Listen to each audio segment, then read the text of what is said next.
As an only child, I observed the way my dad would lay his hands on my mom, and my mom stayed in the marriage no matter what.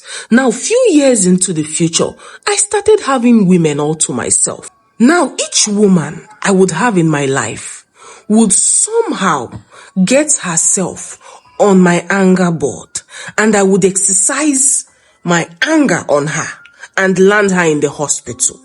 Now, in my previous relationships, they all failed due to my uncontrollable anger. It got to the last woman, I landed her in the hospital, and I also had to send our baby back to the Father above due to my carelessness. I remember being in the hospital and I noticed she could not look me in the eyes. Now, I felt horrible because deep down I knew I loved her, but I could not just control my anger. She broke up with me after she was discharged, and that was the end. Now, fast forward to a few months later, I joined Bumble. And that was when I met a lovely damsel who visited me all the way from Abuja. Now, this is where things went off the bar. A few days to this lady visiting me from Abuja, I was so excited because I had made up my mind that I would not mess up this time.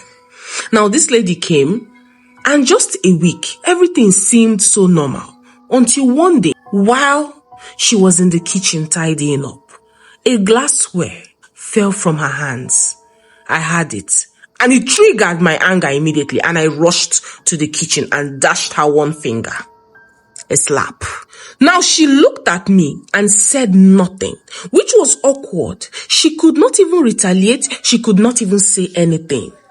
She went into the room. I stood there for a few seconds, joined her to the room.